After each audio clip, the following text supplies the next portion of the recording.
Hello guys, good afternoon. So atong solar setup guys is fully functional na siya guys with 6.2 inverter, and so far ang atong solar panel is napa sa 2.3 kilowatt. So hopefully makakwarta tapon sa topan tumagan para basin ma-zero na ang atong electric bill.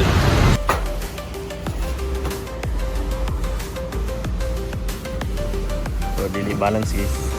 So natay mga sipiat guys ginagmay, and makoreksyonan raman sad kung mag-install tayo sa phone or kung may magpa-install. Ito.